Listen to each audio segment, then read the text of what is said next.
En este episodio de Lo Inédito sobre los Evangelios podcast, comentamos el Evangelio del quinto domingo de Pascua y qué significa Yo soy el camino y la verdad y la vida.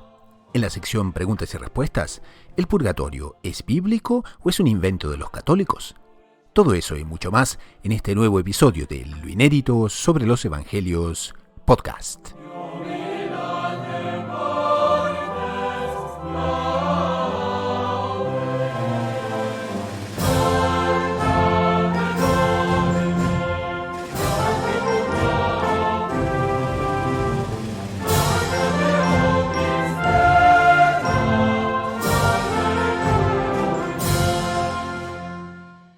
Bienvenidos, antes que nada un caluroso saludo a la audiencia, bienvenidos al programa número 82 de Lo Inédito sobre los Evangelios, también el programa 67 para Radio María Canadá, la voz católica que te acompaña, y también enviamos un saludo especial a la audiencia de Radio María del Rosario, FM 90.7 de Buenos Aires, Argentina. Como ustedes saben, este es un espacio donde heraldos de todos los cuadrantes del globo se reúnen para comentar aspectos inéditos del Evangelio basados en la obra de Monseñor John Cla, fundador de los Heraldos del Evangelio, que se llama justamente Lo Inédito sobre los Evangelios y que da nombre al programa, y también se reúnen para compartir noticias del mundo de la Iglesia, responder preguntas de los oyentes y sobre todo tratar temas de espiritualidad que nos enriquecen y nos ayudan.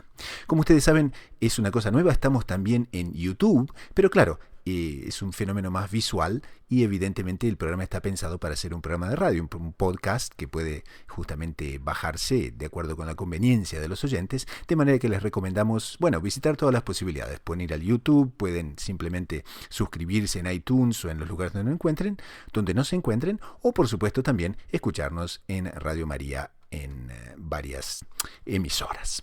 Entonces con esto les proponemos comenzar con el programa de hoy.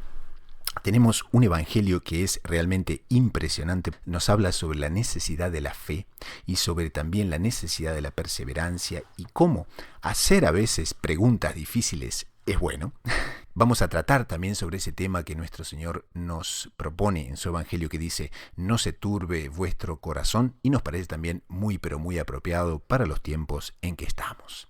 Ahora, para tratar de estos temas tan centrales, tenemos el agrado y el honor de tener presentes hoy a el hermano Fernando Pío Galán y al doctor Saúl Castiblanco. Salve María a los dos.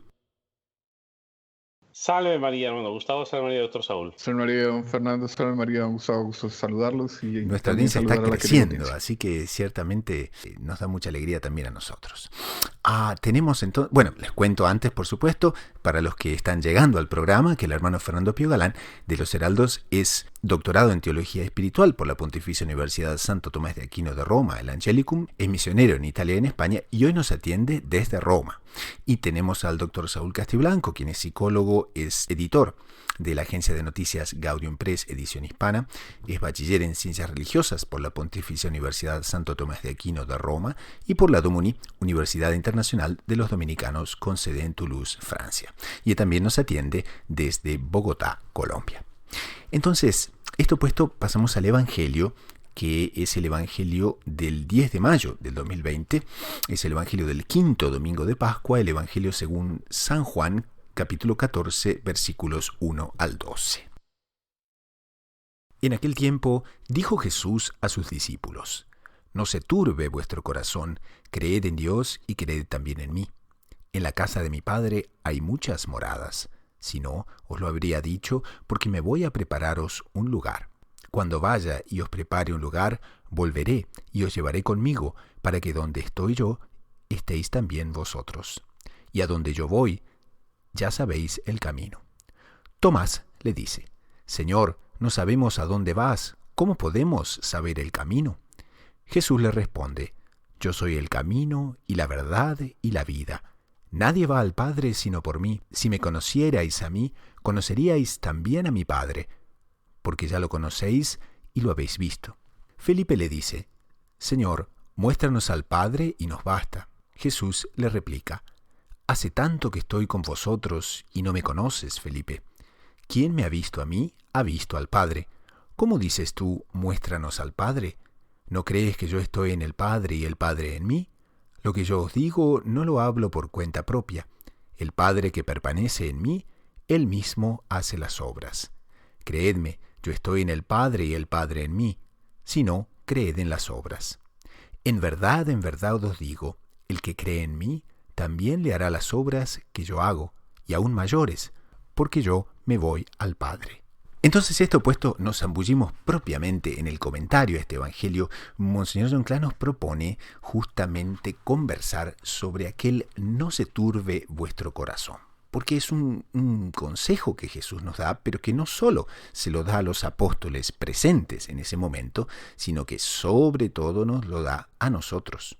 Porque si nuestro Señor todo lo ha previsto y por otra parte nos propone soportar todas las pruebas, tenemos que saber que nos acompaña a cada paso con profusión de gracias y dones. Entonces quería preguntarles, ¿cómo es ese no se turbe vuestro corazón, no solo en las circunstancias de los apóstoles, que va a ser una cosa muy entretenida y muy enriquecedora para la audiencia, sino también para nuestra propia realidad? Tenemos realmente, es una parte que hoy en día se puede decir que falta mucho, ¿no? Que es el corazón no turbado. O sea, tenemos unas perspectivas vitales y sociales que son propias para perturbarse. Bueno, no, en la época de los apóstoles no nos pensemos que estaba mucho mejor, ¿eh? Ellos tenían por delante el Imperio Romano, para ser buenos, que era el mayor imperio que existió. Hoy en día no nos podemos hacer idea de lo que suponía el Imperio Romano para nosotros, entre otras cosas porque ya tenemos el Imperio Romano como punto de comparación. Claro. Pero en la época de ellos no. No había habido nada parecido en el occidente, en la cuenca mediterránea. No había habido un imperio semejante. Y los apóstoles sabían que ellos estaban delante de él. Entonces tenían motivos para preocuparse, para que se les turbara el corazón.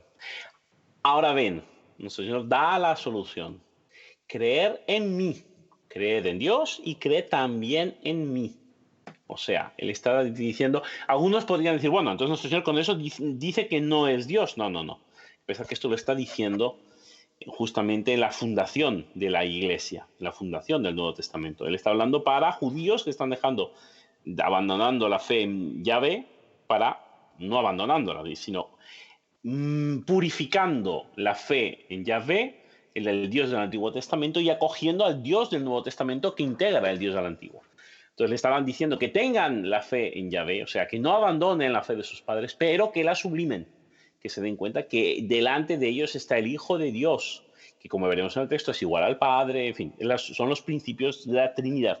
Está revelándole los principios de la Trinidad, que si para nosotros es un misterio incomprensible porque supera nuestra capacidad, para los apóstoles está todavía peor, porque son ellos los que van a predicarlo a todo el mundo y van a ser ellos los que busquen las razones de esta predicación. Bueno, comentamos en Juan Cla, repitiendo a reputados autores como Maldonado, que nuestro Señor también quería tranquilizar un poco a los apóstoles después de haberle anunciado a Pedro que a pesar de todo ese ímpetu en favor de él que tenía, lo iba a traicionar. Entonces, probablemente los apóstoles estaban pensando, entonces nosotros también, los otros apóstoles pensaban, nosotros también los vamos a traicionar. Entonces, nuestro Señor les da una palabra de consuelo. Dice, no se turbe vuestro corazón. Y como decía don Fernando, para que no se turbe, creed en todo lo que yo os he dicho, creed en mí, ¿no? Y más adelante, pues él mostrará la unión sustancial entre él y el Padre. Ahora, aquí entraría una parte que es interesante del punto de vista de, bueno, en ciertos momentos vale la pena hacer preguntas, y desde que sean respetuosas, indudablemente, sobre todo preguntas cuando se trata de temas centrales como son nuestra fe, nuestra espiritualidad y todo. Y aquí tenemos dos apóstoles que intervienen en este evangelio y, por ejemplo, Santo Tomás, de quien tanto se ha hablado, y que Santo Tomás, en sus dudas un poco positivistas o positivas, digámosle así, él afirma y hace una pregunta. Y también tenemos a Felipe. Y Felipe también, un poco más ingenuamente, hace otra pregunta. Entonces, vamos a la primera. Y la primera, claro, nuestro Señor les avisa que va a emprender un camino en el cual ellos no pueden ir. Y ahí Santo Tomás, entonces, pregunta, Señor, no sabemos dónde vas, ¿cómo podremos saber el camino? Y la respuesta realmente es fabulosa. Yo soy el camino, la verdad y la vida, dice nuestro Señor. Entonces parecería que en ese momento la pregunta, ¿no?, está totalmente justificada, porque la respuesta que ha obtenido es una de las afirmaciones que se comentarán y resonarán por todos los siglos. Exactamente, es una muy buena ocasión este Evangelio de darnos cuenta que delante de la fe y delante de las dudas de fe no podemos tener vergüenza, no podemos tener respeto humano para pensar, uy, si yo pregunto esto, los otros van a pensar de mí que soy, que no soy. No, no, no, no, eso no tiene que estar presente en nuestro pensamiento, porque eso es orgullo. Nosotros delante de la fe, delante de las cosas de la fe, tenemos que tener un alma pura, un alma limpia y sin respeto humano. Entonces, no tengamos miedo. Si no algo no entiendo, no estoy obligado a entenderlo, no he nacido con la ciencia infusa. Tengo obligación de preguntarlo. Y eso también nos sirve a nosotros. Cuando delante de nosotros un hermano en la fe hace alguna pregunta que nos parece una cosa básica, lo último que podemos hacer es dejar entender de alguna manera que nos estamos riendo de él, que eso ya lo tenía que saber, que cómo se le ocurre preguntar una cosa de esas. Imaginémonos que eso hubiera pasado en tiempo de los apóstoles. Que los apóstoles no hubieran podido preguntar los maravillosos diálogos que tenemos en el Evangelio, pues por un respeto humano, ay, pero esto el maestro lo explicó ayer. No, tú tienes la duda, tú lo preguntas. Y como dice muy bien, justamente al preguntar se obtienen las respuestas que son incluso superiores o son más magníficas que la previa exposición de la materia. Me impresiona, don Gustavo, don Fernando. Nuestro Señor les acaba de decir que Él va a ser contado entre los inicuos, ¿no? No es el, digamos, en la secuencia del compendio de los evangelios, Él les anuncia la pasión, les dice que por lo que se refiere a Él está llegando a su fin, es decir, viene la pasión, les anuncia la negación de Pedro, entonces ellos están muy, muy nerviosos, pero les dice, crean en mí, que yo les estoy preparando la felicidad, yo les estoy preparando la vida eterna, ¿no? Y entonces pues Tomás en su rusticidad le dice, oiga, queremos ir donde usted va, pero no sabemos dónde usted va, muéstrenos el camino. Y empieza la manifestación de la divinidad, ¿no? O sea, el camino soy yo, la vida soy yo, la verdad soy yo, ¿no? Y como dice el hermano Fernando, don Fernando, es una maravilla. Él pregunta una cosa muy concreta, oiga, usted nos está anunciando que nos va a preparar moradas, ¿dónde es eso? De pronto ni siquiera pensaban que era en el reino celestial. Y nuestro Señor les anuncia la morada gigantesca porque Él es el templo vivo que bajó del cielo y donde nos tenemos que refugiar. Entonces a mí me conmueve esa pedagogía divina y me conmueve esa entrega entera de Dios, que ya va esclareciendo esas mentes rudas, les va diciendo, oiga, ustedes lo que tienen que hacer es confiar en mí, entregarse a mí, y más adelante les va a decir, les va a completar quién soy yo, ¿no? Y antes de pasar a la pregunta de Felipe, me gustaría preguntarles, porque claro, el camino, la verdad y la vida tenía implicancias para los apóstoles que eran de un tipo. Implicancias de un tipo, pero las consecuencias que son para nosotros hoy en día. ¿Qué le podemos decir a la audiencia de cuál es nuestro camino, cuáles son los aspectos de la verdad y cuáles son los aspectos de esa vida que precisamos no solo tener en cuenta, sino también seguir? Bueno, esta definición que hoy resuena y como palabra de Cristo nunca ha sido más actual, porque justamente la característica de la palabra es esta perenne actualidad, nos dice que el ser humano no va a encontrar en otro lugar alguien a quien seguir una vez que no hay otro. Los que lo hemos encontrado tenemos que tener esta certeza. No podemos estar pensando que de repente encontraremos otro camino, otra verdad, otra vida mejor, más adecuado, que nos guste más. No es posible. Eso en sí mismo es totalmente imposible. Eso por un lado. Y por el otro lado, tenemos que tenerlo claro. Hay tanta gente en el mundo que está buscando una verdad. Hay tanta gente en el mundo que quiere seguir un camino. Hay tanta gente en el mundo que quiere que iluminen sobre la vía. Hagamos apostolado. Tenemos que hacer apostolado. No podemos tener esta magnífica vía, esta magnífica luz, esta razón que nos da razón a nuestra existencia y quedárnoslo para nosotros y esconderlo y enterrarlo. No es posible. Sería un inmenso pecado. Entonces tenemos esta obligación de apostolado. Esta pregunta del apóstol Felipe nos está directamente sonando a nosotros en nuestra responsabilidad. Tenemos que hacer apostolado, tenemos que anunciar a Cristo. Lo que dice el hermano Fernando, tal cual, o sea, en este momento en que cruzan todo tipo de informaciones, que si es esto, si es lo otro, y si nos preguntamos con relación al futuro, pues ni se diga, la incerteza es total. La forma de mantener la confianza, la forma de mantener la tranquilidad es aferrarnos a esa verdad, a esa vida, a ese camino que Él mismo se anunció como siendo lo que es, ¿no? Pero a mí se me viene enseguida a la cabeza toda la doctrina de San Luis María Griñó de Montfort y todo lo que nos ha explicado el fundador de los Heraldos del Evangelio. El camino más rápido para llegar a esa verdad, el camino más rápido para llegar a ese camino perfecto, el camino más rápido para llegar a esa vida es la Santísima Virgen. Entonces yo creo que tenemos también que reforzar nuestra devoción mariana. ¿Y qué es ir al camino, qué es ir a la verdad y qué es ir a la vida? ¿No? Es vivir en Cristo.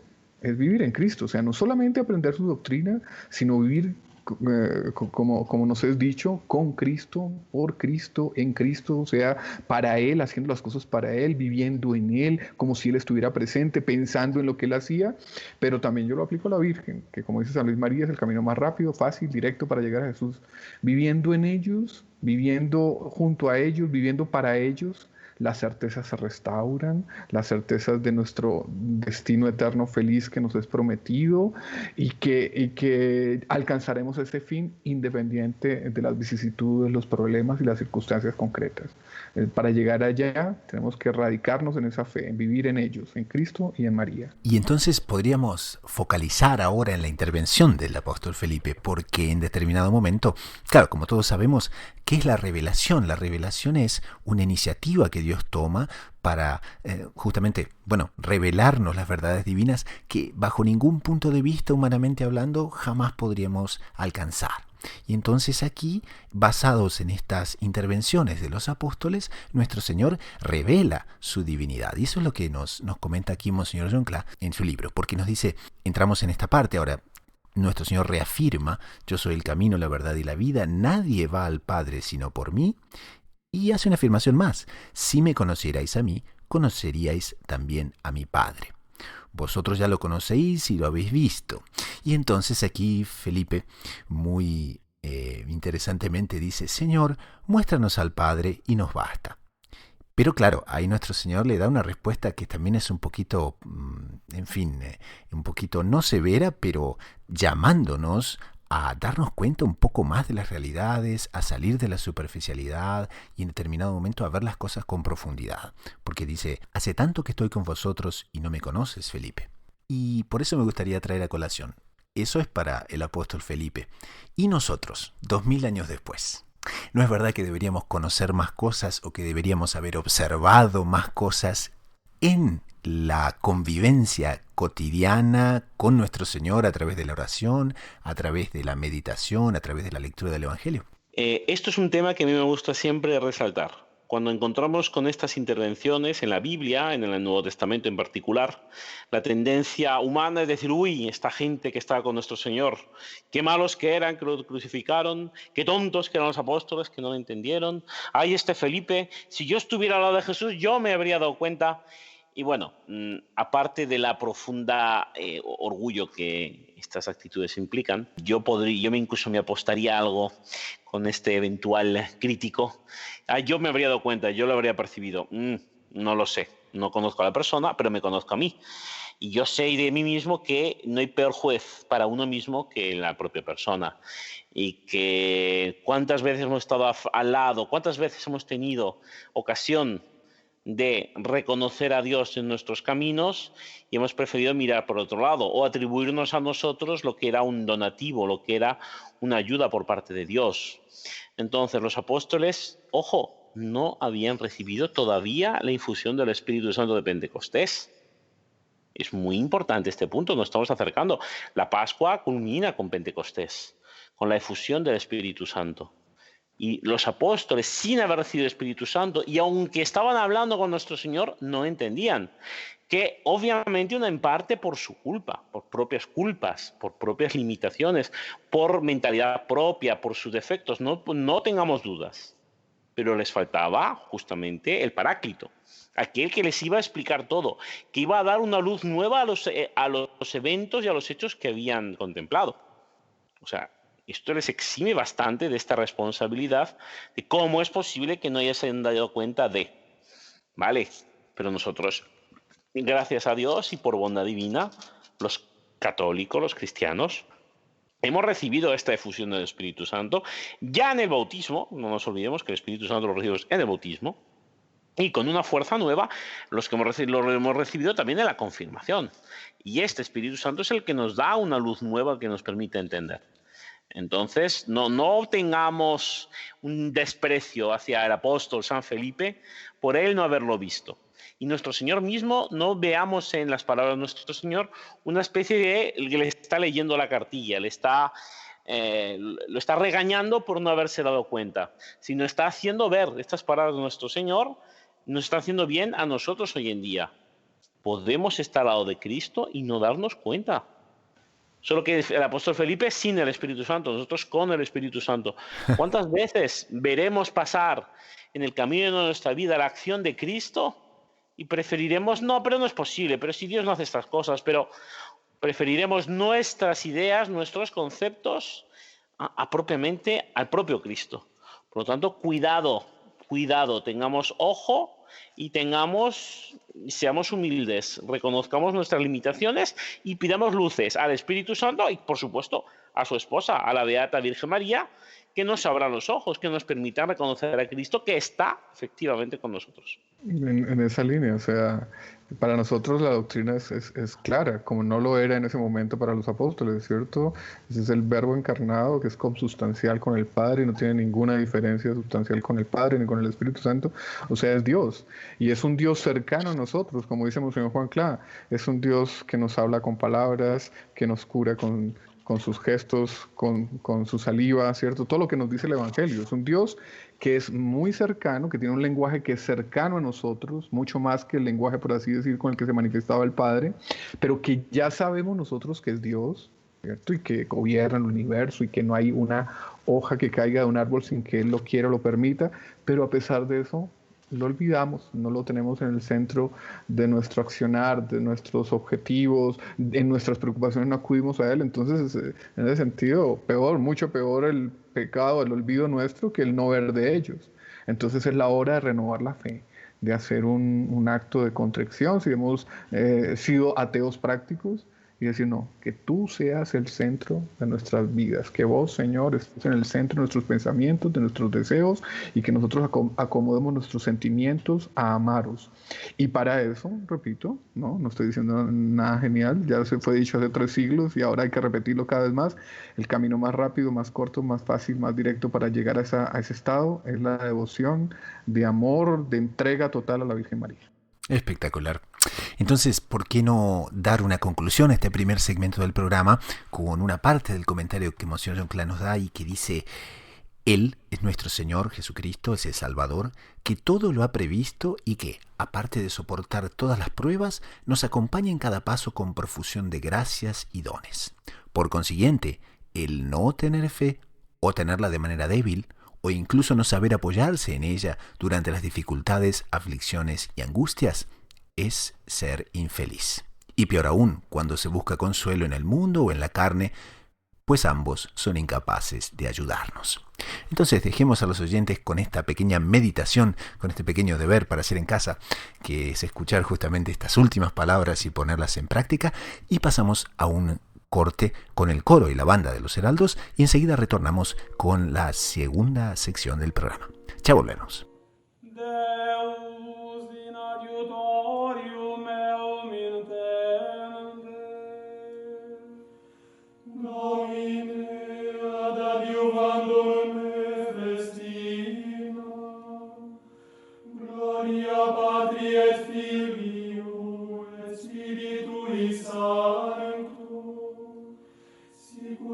In principio et nunc et semper et in saecula saeculorum.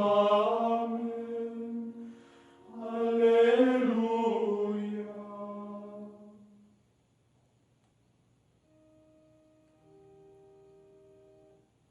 Assumpta est Maria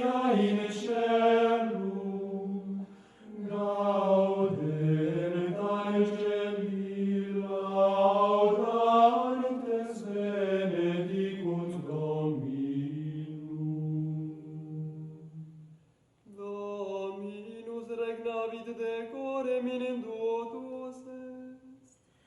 In indutus est Dominus fortitudinem et precinsis et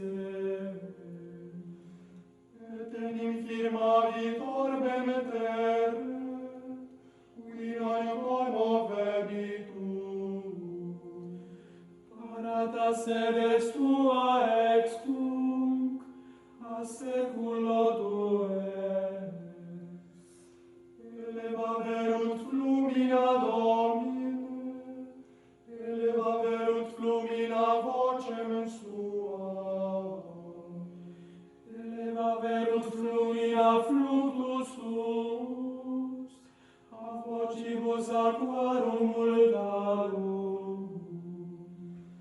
Mirabiles elationes maris, mirabilis in altis Dominus.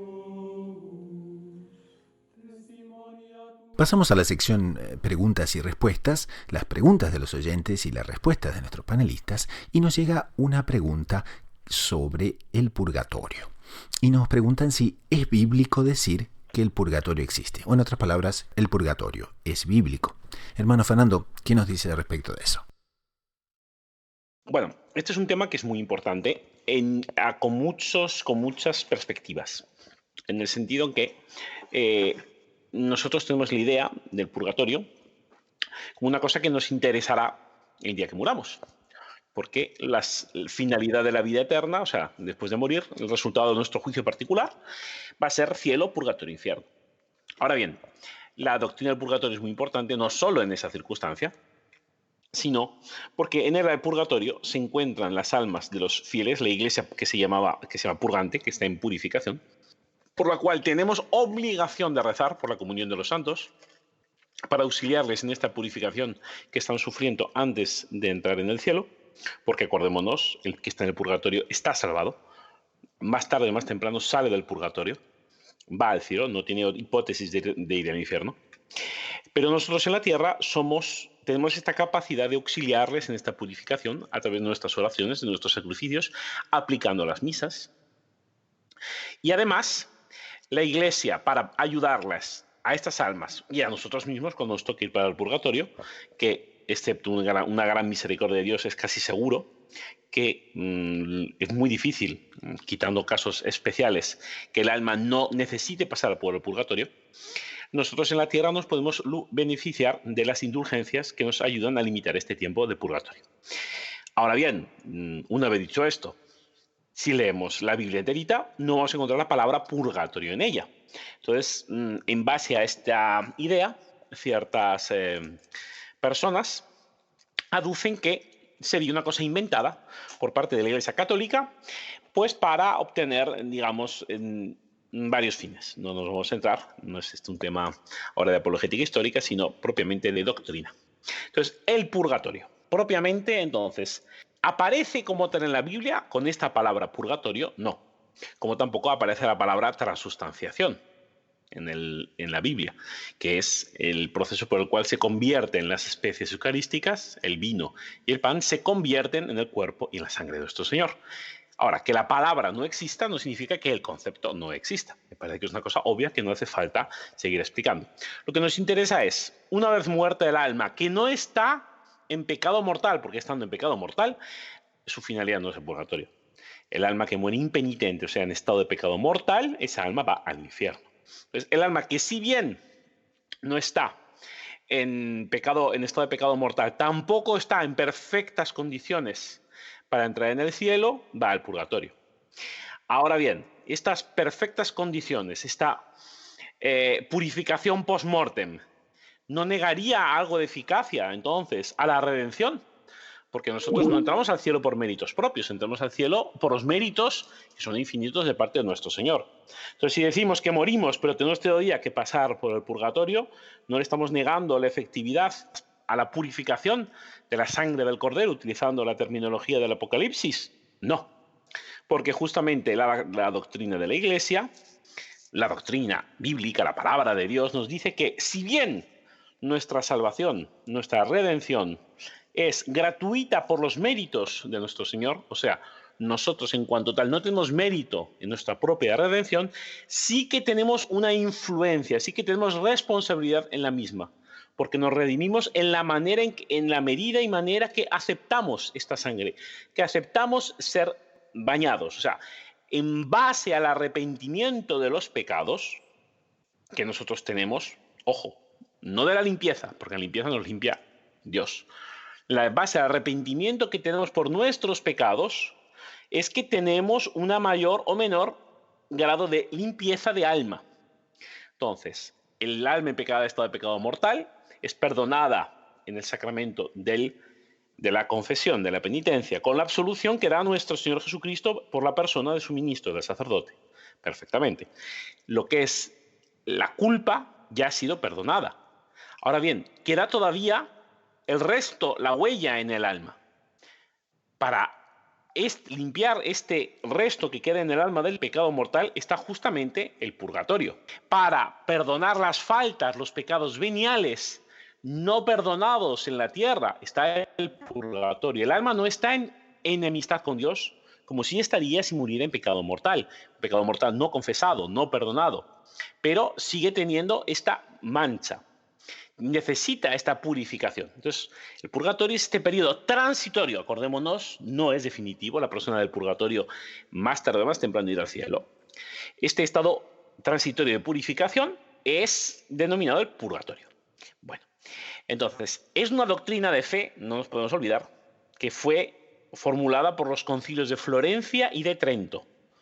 O sea, es doctrina de la Iglesia, no es discutible. El que niega el purgatorio no está colocándose fuera de la fe de la Iglesia. Nuevamente, ¿pero eso está en la Biblia o no está en la Biblia? Sí, sí la sabemos leer. Si lo leemos con el mismo espíritu con el cual fue inspirada. O sea, si aceptamos que la Iglesia es realmente sede de Espíritu Santo, es el lugar de salvación que Jesucristo instauró en la historia, y por lo tanto leemos la Biblia como lo lee la Iglesia. Entonces, ¿qué nos dice la Iglesia? Que tenemos varias referencias. Por ejemplo, el segundo libro de Macabeos. En el segundo libro de Macabeos, en el capítulo 12, versículo 43 y sucesivos, después de una batalla, se encuentra que varios de los combatientes judíos que habían muerto en la batalla llevaban consigo escondidos pequeños amuletos paganos. Esto hace que se hace una colecta, se recoge dinero entre los combatientes judíos. Y el jefe, Judas Macabeo, manda este dinero a Jerusalén para que se ofreciera un sacrificio a Dios por este pecado, dice la Biblia, obrando muy bien y pensando noblemente de la resurrección, porque esperaba que resucitarían los caídos, considerando que a los que habían muerto piadosamente está reservada una magnífica recompensa. Por eso oraba por los difuntos para que fueran librados de su pecado. Entonces estamos viendo que en el Antiguo Testamento existía en el pueblo judío esta convicción de que en la resurrección habría dos tipos de resucitados. Los que ya estaban bien y aquellos que necesitaban librarse todavía de algún pecado. Ahora, sabemos que del infierno no se sale, y eso la idea lo tenían los judíos. Si del infierno no se sale y al cielo no han ido, tenemos este concepto del purgatorio. Esto es uno de los textos que la Iglesia nos ofrece como base para la doctrina del purgatorio. Ahora bien, del Nuevo Testamento tenemos también el Evangelio de San Mateo, capítulo 12, versículo 32. El que insulte al Hijo del Hombre podrá ser perdonado. En cambio, el que insulte al Espíritu Santo no será perdonado ni en este mundo ni en el otro. Estas son palabras de nuestro Señor Jesucristo, ¿eh? No estamos hablando de... No, es nuestro Señor en persona que habla. Entonces, está diciendo que existe una expiación después de la muerte. O sea, existe una expiación en vida y una después de la muerte. Esa expiación, nuevamente, no puede ser en el infierno. Y tampoco tiene sentido que sea en el cielo. En el cielo no puede entrar el pecado. Entonces, es un lugar intermedio entre la muerte de la persona que no ha merecido el infierno, pero que tampoco puede ir al cielo. Y ahí podrá ser perdonado. En concreto, estos pecados ni siquiera serán perdonados en el purgatorio. Eso es lo que está diciendo el texto bíblico. El texto del Nuevo Testamento. Nuevamente, esto es otro texto que la Iglesia ofrece para tener la convicción de que existe un estado, una posibilidad de perdonar los pecados ya en la vida del más allá. Ahora tenemos una parábola en la cual también nos indica nuestro Señor que existe este estado. La parábola del magistrado se encuentra en San Mateo, capítulo 5, versículos 25 y 26, o en San Lucas, capítulo 12, versículos 58 y 59. Ahí nos encontramos que cuando vayas con tu adversario al magistrado, procura en el camino arreglarte con él, no sea que te arrastre ante el juez, y el juez te entregue al alguacil, y el alguacil te meta en la cárcel. Te digo que no saldrás de allí hasta que no hayas pagado el último céntimo. La Iglesia, en boca de sus padres, también encuentra en esta parábola una indicación de que existe una pena, un lugar de castigo delante de Dios, del cual se sale. Bueno, el infierno no es, por lo tanto, es el purgatorio. San Pablo a los Corintios, de las epístolas también tenemos una referencia, solo que aquí es una referencia indirecta, porque capítulo 3, versículos de 11 a 15, está hablando de los apóstoles. Entonces, si un apóstol edifica sobre este fundamento, que está hablando del fundamento de Cristo, ahí está haciendo la obra de la Iglesia. Si uno edifica sobre otros fundamentos, la plata, el oro, piedras preciosas, etcétera, etcétera, se construirá algo, pero será manifestado. Ahora bien, se descubrirá que no era en Cristo. Y de tal manera se verá que la obra no es de Cristo, que es del propio apóstol, y será destruida por el fuego. Ahora bien, está diciendo, si la obra de uno que él sobreedificó subsistiere, recibirá la recompensa. Palabra de San Pablo. O sea, si la obra del apóstol se edificó sobre Cristo, va a ser justificado, va a ser recompensado. Si la obra de uno quedare abrasada, sufrirá detrimento. Si la obra del apóstol arde, o sea, desaparece con el tiempo, desaparece. Él sí se salvará, aunque así como a través del fuego. Entonces, este apóstol que no ha edificado en Cristo, pero no por ello ha cometido el pecado, sí se salvará, pero tendrá que pasar por el fuego. Entonces aquí encontramos la idea esencial. No está hablando de la existencia de un lugar donde se purificará por el fuego. No está hablando del lugar purgatorio, pero sí de la esencia de lo que es la idea del purgatorio. El purificarse en el purgatorio antes de poder entrar al cielo. O sea, la salvación ya está hecha, pero igual necesita ser purificada. Entonces serían brevemente, hay más referencias bíblicas, y desde luego lo que también tenemos mucho son los libros, los padres de la Iglesia que tratan de este tema. No es un tema insustancial, es un tema total y plenamente de la Iglesia que es incómodo. Por supuesto que es un tema incómodo porque, ya lo dice nuestro Señor, la palabra quema, la palabra incomoda, la palabra divide. Es la señal de que es verdadera. Si el mensaje de la Iglesia agradara a todos y a todo el mundo le pareciera bien, sabemos, porque lo dijo nuestro Señor, que no sería realmente la palabra de Dios. La doctrina del purgatorio nos está colocando delante una realidad que es segura, que es la de nuestra propia muerte, y otra realidad que también es segura, la vida eterna que tendremos. Ahora bien, esta vida eterna será o de salvación, gozando eternamente de Dios en el cielo, o de condenación. Y tenemos que hacer todo lo posible en esta tierra, no solo para salvarnos, sino para poder reducir en la medida que nos es posible y en la medida en que podamos pedir a otros que recen por nosotros este tiempo que vamos a pasar. Hermano Fernando, mucha gente de nuestra audiencia tiene una gran devoción a Santa Teresa de Jesús. Y es una cosa interesante también traer a colación porque queríamos preguntarle si usted confirma, y es que hay mucha gente que dice, que leyó, etcétera, que Santa Teresa tuvo que pasar por el purgatorio. ¿Es verdad?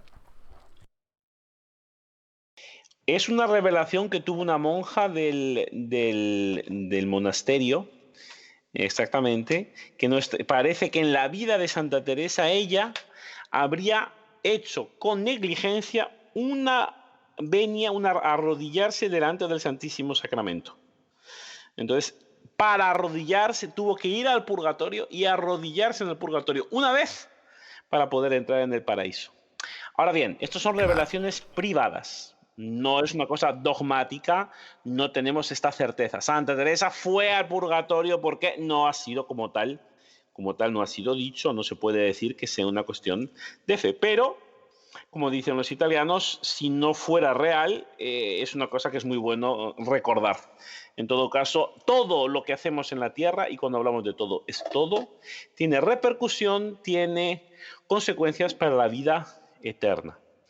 Entonces, no seamos despreocupados con lo que nos va a pasar en la vida eterna, tengamos una preocupación y realmente un interés por lo que pasa en la vida eterna, y así realmente podemos gozar lo antes posible de Dios en la eternidad. Muy bien, entonces. Perfecto. Pasamos ahora a la siguiente sección del programa, que son las noticias de lo que ocurrió en la iglesia y en el mundo. Entonces nos llega un cable de la agencia Gaudium Press que nos comenta que la arquidiócesis de Taipei, en Taiwán, después de 45 días decide reabrir los templos. Y nos recuerda que inicialmente los templos se pueden reabrir para Eucaristías con 100 personas o menos, y se aconseja cumplir también las medidas de prevención. Es así, desde el 5 de mayo los fieles en Taipei, la principal arquidiócesis en Taiwán, ya pueden asistir a las Eucaristías. Como acaba de decir don Gustavo, solo se permite una máxima asistencia de 100 personas, pero ya se puede asistir a la Eucaristía. Es cierto que en Taiwán pues los efectos del coronavirus se han sentido un poco menos, pero es interesante ver que entre las principales preocupaciones de los católicos está eso: retomar con todas las medidas sanitarias, retomar cuanto antes el culto público, lo que ocurrió. La declaración del arzobispo dice que, en vista del hecho de que la epidemia de neumonía infecciosa especial grave en Taiwán se ha estabilizado levemente, el Día del Señor y la misa de lunes a viernes se reanudarán a partir de ahora. Cada parroquia podrá establecer la manera en que realizará su colecta. Sin embargo, se sugirió que se realice después de la Eucaristía para evitar riesgos de contaminación de las manos. Les recordamos que, a pesar de ser vecino de China, Taiwán registra desde el inicio de la contingencia un total de 436 contagios y apenas 6 muertes. La siguiente noticia que nos llega es una entrevista del cardenal Sará, donde su eminencia comenta a diversos aspectos sobre planes de distribución de la Eucaristía en bolsas. Ahora, eso es una situación que se está dando en Italia en el marco de la segunda fase, que viene a ser la salida de la cuarentena. Ahora, doctor Saúl, para, informar un poco mejor a la audiencia, ¿cuál es el panorama que se está dando ahora en estos momentos en Italia al respecto de esta segunda fase de la cuarentena? Hay mucha incertidumbre. Los obispos estaban en conversaciones con el gobierno sobre medidas de evitar contagio, protocolos de seguridad para evitar contagios a la hora de retomar el culto público. Pero lo cierto es que el gobierno no ha definido en qué momento se puede retomar. Los obispos esperaban que fuera de aquí a muy pocos días. Había obispos que esperaban tener la Eucaristía para el día 11 de mayo, otros esperaban que el día 17, que si no me equivoco es el domingo, ya se pudiesen celebrar, pero el gobierno no, el gobierno postergó y más o menos insinuó que se podría hacer en junio. Entonces eso causó la molestia de muchos obispos, ¿no? En Italia se destaca la intervención de Monseñor Giovanni d'Ercole diciendo que lo que se está viendo son actitudes dictatoriales de parte del gobierno. O sea, pedir el culto es una actitud dictatorial.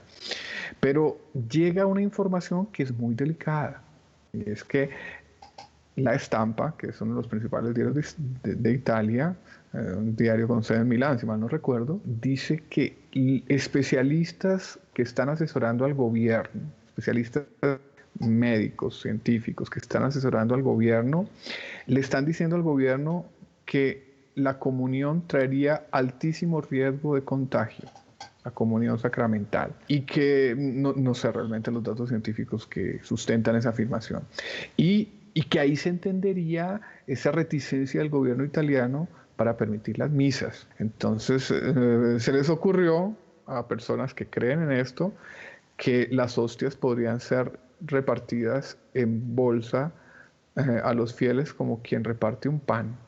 Entonces, ante esto y ante todo lo que está ocurriendo en Italia, y no solo en Italia, pues reaccionó el cardenal Sará Claro, porque diciendo según esta concepción, las disculpe, hostias consagradas, entonces, dice aquí la noticia, serían cerradas, cada una en pequeñas bolsas de plástico, quedarían apoyadas en estantes para que las personas puedan retirarlas. ¿Es eso? exactamente, entonces, ¿no? Para evitar cualquier tipo de contacto, contagio. Claro, pues una persona que no tiene fe, una persona que desconoce lo que significa la hostia sacrosanta para los católicos, imagina este tipo de cosas, pero eso es completamente absurdo y completamente inaceptable para nosotros los cristianos. Como dice el cardenal Sará, lo cito, eso no es absolutamente posible. Dios merece respeto. Para nosotros ahí está Dios sacramentado, presente en cuerpo, alma, sangre y divinidad. No puede ser colocado en una bolsa. Dice el cardenal Sará, no sé quién pensó en ese absurdo. Yo le diría al cardenal Sará, mirando lo que dijo la estampa, pues ese tipo de personas, ¿cierto? Que no saben lo que es la Eucaristía, ¿no? Lo cierto es que nuestro derecho a la libertad de culto, de la práctica de la religión, eso no es un derecho. Claro que es un derecho, pero no es solo un derecho. Como dice el cardenal Sará, es un don que Dios nos dio gigantesco, es una presencia de Dios especialísima e irreemplazable. Hoy en día muchos hacemos la comunión espiritual, que bien hecha puede uno recibir más gracias que incluso una comunión sacramental tibiamente hecha. Pero las características esenciales de la comunión sacramental son irreemplazables. Santo Tomás dice que cuando nuestro Señor dijo que estará con nosotros hasta el fin del mundo, se refería particularmente a la comunión sacramental. Y ya lo dijo Juan Pablo II, Papa, santo, declarado santo por la Iglesia. La Eucaristía está en el centro de la Iglesia. Él no solamente se refería a la liturgia, a la palabra sumada, la liturgia eucarística, sino se refería también específicamente a la comunión, a recibir la hostia, que es cuerpo, alma, sangre y divinidad de Cristo en el propio cuerpo.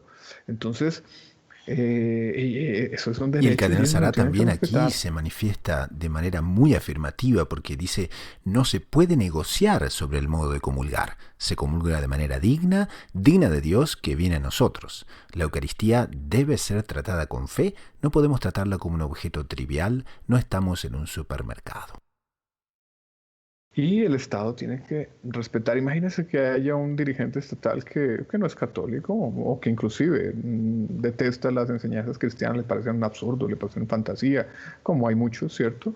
No me importa, su parecer es este, pero es que yo soy ciudadano también, tengo mis derechos, esos derechos inclusive son anteriores al Estado, son derechos que vienen de Dios, esa es mi creencia y su Estado lo reconoce, porque ahí está en la Constitución. Entonces ya estamos hablando inclusive de cumplimiento o no de la ley, ¿no? Ah, pero usted va a poner en riesgo la salud de la gente porque la comunión va a ser fuente de contaminación. Primero pruébelo, ¿cierto? Y segundo, ahí tenemos que empezar a discutir porque es que para nosotros los cristianos incluso la vida espiritual que se sustenta con la Eucaristía es más importante que la vida física. Y nosotros somos muchos ciudadanos de su país, Italia.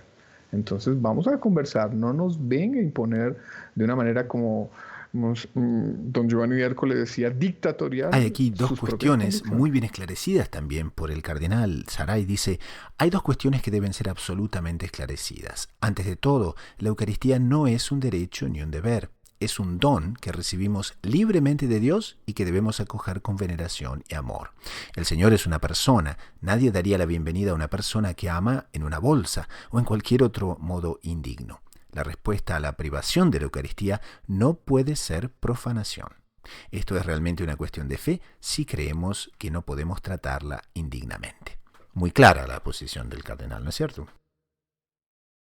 También me parece que vale la pena mencionar lo que ya conocemos, pero que el cardenal Sara recuerda, y es que, comillas, abre comillas, nadie puede impedir que un sacerdote confiese y dé la comunión, nadie lo puede impedir. Ah, entonces las misas, pero calma, el sacramento debe ser respetado, pero incluso, aunque no sea posible ir a misas por la atención que estamos haciendo a las medidas contra el coronavirus, los fieles, en caso de necesidad, pueden pedir la confesión y pueden recibir la comunión, y ese sí es un derecho inalienable de los fieles en caso de extrema necesidad. Y Y el Cardenal Sara cardenal también Sara lo recuerda recuerda. sobre las misas por internet, ¿no? Él afirma que no podemos acostumbrarnos, que la misa no es un espectáculo, ¿eh? Es muy interesante. Recuerda, él puntualiza, Dios se encarnó, Él es carne y sangre y no es una realidad virtual. También es altamente engañador para los sacerdotes. En la misa el sacerdote necesita mirar a Dios, pero en vez de eso se está acostumbrando a mirar a una cámara como si fuese un espectáculo. No podemos continuar así.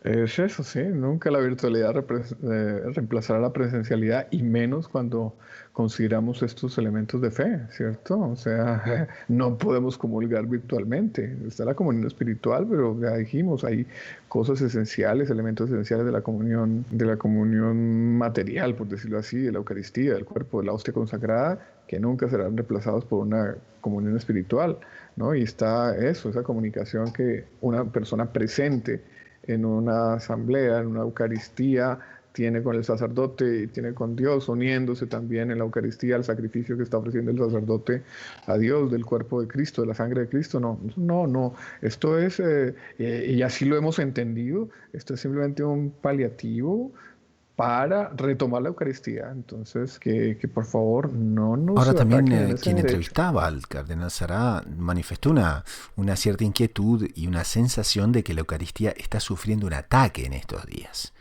Y ahí el cardenal Sará también fue bastante afirmativo, ¿no es cierto? Lo fue, sí, don Gustavo. Dice que es normal que si la Eucaristía es el centro de la iglesia, que si la Eucaristía es la presencia viva de Cristo hasta el fin del mundo, que si la Eucaristía es el pan de los vivos, sin la cual no se llegará a la vida eterna, como lo dijo el propio Cristo, pues es normal que el diablo la ataque, ¿cierto? Entonces los ataques contra la Eucaristía, que fue la pregunta que le hicieron al cardenal Sará, son normales, es normal. Tendríamos que preocuparnos si el diablo no ataca la Eucaristía, tendríamos que preguntarnos si la Eucaristía realmente está haciendo lo que es y el diablo no la ataca. Pero el cardenal dice, el problema no son los ataques del demonio, sino que dice, y lo cito aquí, el centro del problema es la crisis de fe de los sacerdotes. Si los sacerdotes están conscientes qué es la misa y qué es la Eucaristía, ciertas maneras de celebrar o ciertas hipótesis sobre la comunión ni siquiera pasarían por la cabeza. Entonces él apunta a una crisis de fe en sus sacerdotes. Recordemos que él es un ministro del Papa, ¿cierto? El prefecto de la Congregación del Culto Divino. Entonces él tiene la autoridad para hacer esa crítica.